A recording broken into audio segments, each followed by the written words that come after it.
ಕರಾವಳಿಯನ್ನೇ ಬೆಚ್ಚಿ ಬೀಳಿಸಿದ್ದ ವಾಮಂಜೂರಿನ ಒಂದೇ ಕುಟುಂಬದ 4 ಕೊಲೆ ಪ್ರಕರಣವನ್ನ ಪೊಲೀಸರು ಭೇದಿಸಿದ್ದೇಗೆ.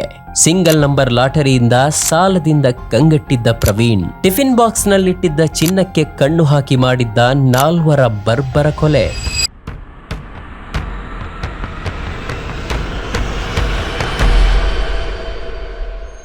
ಅದು 1994 ಕರಾವಳಿ ಜಿಲ್ಲೆ ದಕ್ಷಿಣ ಕನ್ನಡದ ಮಂಗಳೂರು ನಗರದಿಂದ ಸುಮಾರು 8 ಕಿಲೋಮೀಟರ್ ದೂರದಲ್ಲಿರುವ ವಾಮಂಜೂರು ಎಂಬ ಗ್ರಾಮದಲ್ಲಿ ಒಂದೇ ಕುಟುಂಬದ 4 ಕೊಲೆ ನಡೆದಿತ್ತು. ವಾಮಂಜೂರು ಗ್ರಾಮದಲ್ಲಿ ರೈತರೇ ಹೆಚ್ಚಾಗಿ ವಾಸ ಮಾಡ್ತಿದ್ರು. ತಮ್ಮ ಗ್ರಾಮದಲ್ಲಿ ನಡೆದ ಒಂದೇ ಕುಟುಂಬದ 4 ಕಗ್ಗೊಲೆ ಗ್ರಾಮಸ್ಥರನ್ನೇ ತೀವ್ರ ಆತಂಕಕ್ಕೆ ಸಿಲುಕಿಸಿತ್ತು. ಮಂಗಳೂರು ಕಾರ್ಕಳ ರಸ್ತೆಯಲ್ಲಿರುವ ವಾಮಂಜೂರು ಗ್ರಾಮದಲ್ಲಿ ಚಿಕ್ಕ ಮನೆಯೊಂದರಲ್ಲಿ ಅಪ್ಪಿ ಶೇರಿಗಾರ್ತಿ, ಅವರ ಮಗ ಗೋವಿಂದ, ಮಗಳು ಶಕುಂತಲಾ ಮತ್ತು ಶಕುಂತಲಾ ಅವರ ಪುತ್ರಿ ದೀಪಿಕಾ ವಾಸ ಮಾಡ್ತಿದ್ರು. ಶಕುಂತಲಾ ಅವರ ಪತಿ ಮಸ್ಕತ್ನಲ್ಲಿ ಉದ್ಯೋಗದಲ್ಲಿದ್ರು. ಅಂದು 1994 ಫೆಬ್ರವರಿ 24 ಪಕ್ಕದ ಮನೆಯ ರೇವತಿ ಎಂಬ 12 ವರ್ಷದ ಪುಟ್ಟ ಬಾಲಕಿ ಎಂದಿನಂತೆ ಹಾಲು ತೆಗೆದುಕೊಂಡು ಅಪ್ಪಿ ಶೇರಿಗಾರ್ತಿಯವರ ಮನೆಗೆ ತೆರಳಿ ಅವರ ಮನೆಯ ಬಾಗಿಲು ಬಡಿದಳು. ಆದರೆ ಮನೆಯ ಒಳಗಿನಿಂದ ಯಾವುದೇ ಪ್ರತಿಕ್ರಿಯೆ ಬರಲಿಲ್ಲ. ಮನೆಯೊಳಗೆ ಪ್ರವೇಶಿಸಿದ ಬಾಲಕಿ ಭಯಾನಕವಾದ ದೃಶ್ಯವನ್ನೇ ಕಂಡ್ಲು. ಮನೆಯ ಸುತ್ತಲೂ ಇದ್ದ ರಕ್ತದ ಕಲೆಗಳನ್ನು ನೋಡಿ ಗಾಬರಿಗೊಂಡ ಬಾಲಕಿ ಓಡಿ ಹೋಗಿ ಅಜ್ಜಿ ಬಳಿ ಮಾಹಿತಿಯನ್ನ ಹಂಚಿಕೊಂಡ್ಲು. ಬಳಿಕ ಗ್ರಾಮಸ್ಥರಿಗೆ ಮಾಹಿತಿ ಸಿಕ್ತು. ಎಲ್ಲರೂ ಮನೆಗೆ ತೆರಳಿ ನೋಡಿದಾಗ ಅಪ್ಪಿ ಶೇರಿಗಾರ್ತಿ ಮತ್ತು ಕುಟುಂಬದ 4 ಕೊಲೆಯಾಗಿರೋದು ಬೆಳಕಿಗೆ ಬಂತು. 1994 ಅವಧಿಯಲ್ಲಿ ಮಂಗಳೂರು ಗ್ರಾಮಾಂತರ ಠಾಣೆಯಲ್ಲಿ ಸಬ್ ಇನ್ಸ್ಪೆಕ್ಟರ್ ಆಗಿ ಜಯಂತ್ ಶೆಟ್ಟಿ ಕರ್ತವ್ಯ ನಿರ್ವಹಿಸುತ್ತಿದ್ರು. ಅವರಿಗೆ ಪ್ರಕರಣದ ತನಿಖೆಯ ಜವಾಬ್ದಾರಿಯನ್ನ ನೀಡಲಾಗಿತ್ತು.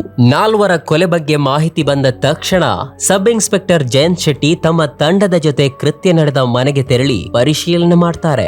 ನಾನು ಸ್ಥಳಕ್ಕೆ ತಲುಪಿದಾಗ ಗೋವಿಂದನ ಶವ ಹಾಸಿಗೆಯ ಮೇಲೆ ಬಿದ್ದುಕೊಂಡಿತ್ತು. ಗೋವಿಂದನ ಪಕ್ಕದಲ್ಲಿ ಇನ್ನೊಂದು ದೇಹವಿತ್ತು. ಮನೆಯೊಳಗೆ ಯಾರೂ ಬಲವಂತವಾಗಿ ಪ್ರವೇಶಿಸಿರುವ ಯಾವುದೇ ಪುರಾವೆ ಕಂಡುಬರದ ಹಿನ್ನೆಲೆ ಕುಟುಂಬಕ್ಕೆ ತಿಳಿದಿರುವ ಯಾರೋ ಈ ಕೃತ್ಯ ಎಸಗಿರುವ ಬಗ್ಗೆ ನಮಗೆ ಮೊದಲು ಅನುಮಾನ ಬಂತು ಎಂದು ಎಸ್ಐ ಜಯಂತ್ ಶೆಟ್ಟಿ ಹೇಳಿದ್ರು. ಅಪ್ಪಿ ಶೇರಿಗಾರ್ತಿ ಮತ್ತು ಕುಟುಂಬಸ್ಥರ ಕೊಲೆಯಿಂದ ಇಡೀ ಗ್ರಾಮವೇ ದುಃಖದಲ್ಲಿತ್ತು. ಅದರಂತೆ ತನ್ನ ತಾಯಿಯ ಚಿಕ್ಕಮ್ಮ ಅಪ್ಪಿ ಶೇರಿಗಾರ್ತಿ ಕೊಲೆಯ ಬಗ್ಗೆ ಪ್ರವೀಣ್ ಕುಮಾರ್ ಎಂಬಾತ ಕೂಡ ದುಃಖಿತನಾಗಿದ್ದ.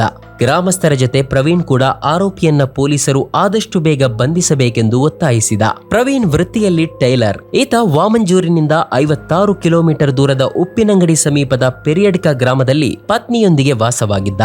ಅಪರಾಧ ಬಗ್ಗೆ ಕೆಲವರನ್ನ ವಿಚಾರಿಸಿದವು. ಅದರಂತೆ ಪ್ರವೀಣ್ ಬಳಿಯೂ ಅಪರಾಧದ ದಿನ ನೀವು ಎಲ್ಲಿದ್ದೀರಿ ಎಂದು ಕೇಳಿದಾಗ ಪ್ರವೀಣ್ ನಾನು ಹಳ್ಳಿಯಲ್ಲಿದ್ದೆ, ಘಟನೆ ನಡೆದ ದಿನ ನಾನು ಚಿಕ್ಕಮ್ಮನ ಮನೆಯಲ್ಲಿದ್ದರೆ ಕೊಲೆಯಾಗ್ತಾ ಇದ್ದೆ ಎಂದು ಹೇಳಿದ ಎಂದು ಜಯಂತ್ ಶೆಟ್ಟಿ ನೆನಪಿಸಿಕೊಂಡ್ರು. ನಮಗೆ ಮೊದಮೊದಲು ಪ್ರವೀಣ್ ಮೇಲೆ ಯಾವುದೇ ಅನುಮಾನ ಬರಲಿಲ್ಲ. ಆದರೆ ಆ ಬಳಿಕ ಅಪ್ಪಿ ಶೇರಿಗಾರ್ತಿ ಮನೆಗೆ ಪ್ರವೀಣ್ ಆಗಾಗ್ಗೆ ಭೇಟಿ ನೀಡುತ್ತಿದ್ದ ಎಂದು ತಿಳಿಯಿತು. ಕೊಲೆಯ ಹಿಂದೆ ಯಾರೋ ಪರಿಚಿತರೇ ಇದ್ದಾರೆ ಎಂಬುದು ಮೊದಲೇ ಸ್ಪಷ್ಟವಾದ ಅನುಮಾನವಿದ್ದ ಕಾರಣ ಪ್ರವೀಣ್ ಶಂಕಿತನಾಗಿದ್ದ ಎಂದು ಜಯಂತ್ ಶೆಟ್ಟಿ ಹೇಳಿದ್ರು. ಘಟನೆ ನಡೆದ ದಿನ ಮಧ್ಯರಾತ್ರಿ ನೀವು ಎಲ್ಲಿದ್ದೀರಿ ಎಂದು ಪ್ರವೀಣ್ಗೆ ಕೇಳಿದಾಗ ಆತ ನಾನು ಮನೆಯಲ್ಲಿದ್ದೆ ಎಂದು ಹೇಳಿದ. ಆದರೆ ಆತ ಆ ರಾತ್ರಿ ಮನೆಯಲ್ಲೇ ಇರಲಿಲ್ಲ ಎಂದು ಆತನ ಪತ್ನಿಯಿಂದ ಗೊತ್ತಾಯಿತು.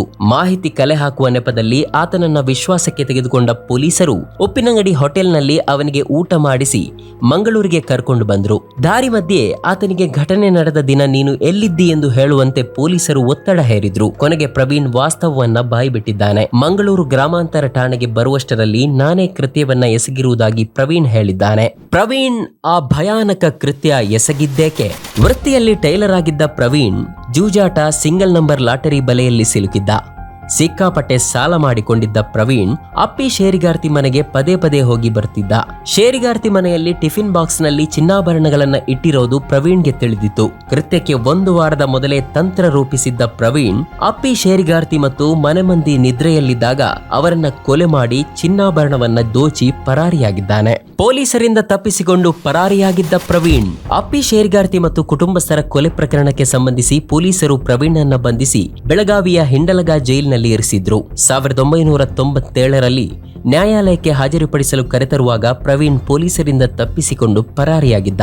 ಜೈಲು ಪೊಲೀಸರು ಆರಂಭದಲ್ಲಿ ಪ್ರವೀಣ್ ಮಂಗಳೂರು ಬಳಿ ಪರಾರಿಯಾದ ಎಂದು ಸುಳ್ಳು ಹೇಳಿದ್ರು. ಆದರೆ ಆತ ಧಾರವಾಡದಲ್ಲೇ ಪೊಲೀಸರಿಂದ ತಪ್ಪಿಸಿಕೊಂಡು ಪರಾರಿಯಾಗಿದ್ದ ಅನ್ನೋದು ಆ ಬಳಿಕ ಬಯಲಾಯಿತು. ಈ ಬೆಳವಣಿಗೆಯಿಂದ ನೊಂದುಕೊಂಡ ಅಪ್ಪಿ ಶೇರಿಗಾರ್ತಿ ಕುಟುಂಬ ಪೊಲೀಸರ ಮೇಲೆ ಒತ್ತಡ ಹೇರಿತು. ಪ್ರವೀಣ್ ಬಗ್ಗೆ ಸುಳಿವು ಸಿಗದ ಕಾರಣ ಪ್ರವೀಣ್ ಕುರಿತು ಮಾಹಿತಿ ನೀಡಿದವರಿಗೆ 1 ಲಕ್ಷ ರೂಪಾಯಿ ಬಹುಮಾನ ನೀಡೋದಾಗಿ ಪೊಲೀಸ್ ಇಲಾಖೆ ಘೋಷಿಸಿತು. ಈ ವೇಳೆ ಪೊಲೀಸರಿಗೆ ಹಲವರು ಮಾಹಿತಿ ನೀಡಿದ್ರು, ಆದರೆ ಅದೆಲ್ಲ ಸುಳ್ಳಾಗಿತ್ತು. ಒಂದು ದಿನ ವ್ಯಕ್ತಿಯೋರ್ವ ಪೊಲೀಸರಿಗೆ ದೂರವಾಣಿ ಕರೆ ಮಾಡಿ ನನಗೆ ಪ್ರವೀಣ್ ಬಗ್ಗೆ ಮಾಹಿತಿ ತಿಳಿದಿರೋದಾಗಿ ಹೇಳಿದ. ಆದರೆ ಆತ ನನಗೆ ಪೊಲೀಸರು ಘೋಷಿಸಿದ ನಗದು ಮೊತ್ತ ಸಿಗುವ ಬಗ್ಗೆ ಖಚಿತವಾಗಿ ಹೇಳಬೇಕು ಎಂದು ಹೇಳಿದ. ಆತನಿಗೆ ಪೊಲೀಸರ ಮೇಲೆ ನಂಬಿಕೆ ಇರಲಿಲ್ಲ. ಆ ಬಳಿಕ ಎಸ್ಪಿ ಕಮಲ್ ಪಂತ್ ವೈಯಕ್ತಿಕವಾಗಿ ಮಾತನಾಡಿ ಮಾಹಿತಿ ಸರಿಯಾಗಿದ್ದರೆ ಬಹುಮಾನ ನೀಡೋದಾಗಿ ಭರವಸೆ ನೀಡಿದ ಬಳಿಕ ಆತ ಕಾರವಾರದ ಬಳಿ ಪ್ರವೀಣ್ ಇರುವ ಬಗ್ಗೆ ಪೊಲೀಸರಿಗೆ ಮಾಹಿತಿ ನೀಡಿದ. ಪ್ರವೀಣ್ ತಪ್ಪಿಸಿಕೊಂಡ ಸುಮಾರು 2 ವರ್ಷಗಳ ನಂತರ ಅಂದ್ರೆ 1999ರಲ್ಲಿ ಕಾರವಾರದ ಬಳಿ ಪ್ರವೀಣ್ ವಾಸಿಸುತ್ತಿದ್ದಾನೆ ಎಂದು ಪೊಲೀಸರಿಗೆ ಮಾಹಿತಿ ದೊರೆಯಿತು. ಅದರಂತೆ ಉತ್ತರ ಕನ್ನಡ ಜಿಲ್ಲೆಯ ಕಾರವಾರ ಸಮೀಪದ ಗ್ರಾಮವೊಂದರಲ್ಲಿ ಪ್ರವೀಣ್ ನನ್ನ ಪೊಲೀಸರು ಬಂಧಿಸಿದ್ರು.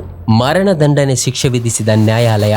4 ಕೊಲೆ ಪ್ರಕರಣಕ್ಕೆ ಸಂಬಂಧಿಸಿ ಪೊಲೀಸರು ಪ್ರವೀಣ್ ವಿರುದ್ಧ ಆರೋಪ ಪಟ್ಟಿಯನ್ನ ಸಲ್ಲಿಸಿದ್ರು. 2002ರ ಫೆಬ್ರವರಿ 4ರಂದು ದಕ್ಷಿಣ ಕನ್ನಡ ಜಿಲ್ಲಾ ಪ್ರಧಾನ ಸೆಷನ್ಸ್ ನ್ಯಾಯಾಲಯದ ನ್ಯಾಯಾಧೀಶರು ಪ್ರವೀಣ್ಗೆ ಮರಣದಂಡನೆ ಶಿಕ್ಷೆ ವಿಧಿಸಿದ್ರು. ಪ್ರವೀಣ್ ಮರಣದಂಡನೆಯನ್ನ ಪ್ರಶ್ನಿಸಿ ಮೇಲ್ಮನವಿ ಸಲ್ಲಿಸಿದ. ವಿಚಾರಣಾ ನ್ಯಾಯಾಲಯ ನೀಡಿದ ಮರಣದಂಡನೆ ಶಿಕ್ಷೆಯನ್ನ ಸುಪ್ರೀಂ ಕೋರ್ಟ್ ಎತ್ತಿ ಹಿಡಿಯಿತು. 2013ರಲ್ಲಿ ಭಾರತದ ರಾಷ್ಟ್ರಪತಿಗಳು ಪ್ರವೀಣ್ ಸಲ್ಲಿಸಿದ ಕ್ಷಮಾದಾನ ಅರ್ಜಿಯನ್ನ ತಿರಸ್ಕರಿಸಿದ್ರು. ಆದರೆ 2014ರಲ್ಲಿ ಸುಪ್ರೀಂ ಕೋರ್ಟ್ ಕ್ಷಮಾದಾನ ಅರ್ಜಿಯ ವಿಲೇವಾರಿ ವಿಳಂಬದ ಆಧಾರದ ಮೇಲೆ ಮರಣದಂಡನೆಯನ್ನ ಜೀವಾವಧಿ ಶಿಕ್ಷೆಗೆ ಪರಿವರ್ತಿಸಿತು. 2023ರಲ್ಲಿ ಉತ್ತಮ ನಡತೆಗಾಗಿ ಪ್ರವೀಣ್ ಕುಮಾರ್ನನ್ನ ಜೈಲಿನಿಂದ ಬಿಡುಗಡೆ ಮಾಡಲಾಯಿತು. ಪ್ರವೀಣ್ ಬಿಡುಗಡೆಯನ್ನ ವಿರೋಧಿಸಿ ಶೇರಿಗಾರ್ತಿ ಕುಟುಂಬವು ಆಗಿನ ಗೃಹ ಸಚಿವ ಆರಗ ಜ್ಞಾನೇಂದ್ರ ಮತ್ತು ಇತರರಿಗೆ ಜ್ಞಾಪಕ ಪತ್ರವನ್ನ ಸಲ್ಲಿಸಿದ್ರು. ಆದರೂ ಕೂಡ ಆತನ ಬಿಡುಗಡೆಯಾಯಿತು. ಪ್ರವೀಣ್ ಕುಟುಂಬ ಸದಸ್ಯರು ಆತ ತಮ್ಮ ಗ್ರಾಮಕ್ಕೆ ಹಿಂದಿರುಗುವುದನ್ನ ವಿರೋಧಿಸಿದ್ರು. ಇದೀಗ ಪ್ರವೀಣ್ ಬೆಳಗಾವಿಯಲ್ಲಿ ಟೈಲರ್ ಆಗಿ ಕೆಲಸ ಮಾಡುತ್ತಿದ್ದಾನೆ. ನಮ್ಮ ಕಾರ್ಯಕ್ರಮಗಳನ್ನ ನೀವು ನೋಡ್ತಾ ಇದ್ರೆ ನಮ್ಮ ಚಾನೆಲ್ ಅನ್ನ ಸಬ್ಸ್ಕ್ರೈಬ್ ಮಾಡಿ, ಪಕ್ಕದ ಬೆಲ್ ಐಕಾನ್ ಒತ್ತಿ ನಮ್ಮನ್ನ ಬೆಂಬಲಿಸಿ. ಹಾಗೆ ನಮ್ಮ ಕಾರ್ಯಕ್ರಮಗಳನ್ನ ಲೈಕ್ ಮಾಡಿ, ಕಮೆಂಟ್ ಮಾಡಿ, ಅದನ್ನ ಬೇರೆಯವರಿಗೂ ವಾಟ್ಸ್ಆಪ್ ಮೂಲಕ ಶೇರ್ ಮಾಡಿ. ನೀವು ಹೀಗೆ ಮಾಡಿದಾಗ ನಮ್ಮ ಚಾನೆಲ್ ಇನ್ನಷ್ಟು ಮತ್ತಷ್ಟು ಜನರಿಗೆ ತಲುಪಲು ನೀವು ನಮ್ಮೊಂದಿಗೆ ಸಹಕರಿಸಿದ ಹಾಗಾಗುತ್ತೆ. ಇದು ನೀವು ಯಾವುದೇ ಖರ್ಚಿಲ್ಲದೆ ಕೆಲವೇ ಸೆಕೆಂಡುಗಳಲ್ಲಿ ನೀಡಬಹುದಾದ ಸಹಕಾರ. ಧನ್ಯವಾದಗಳು.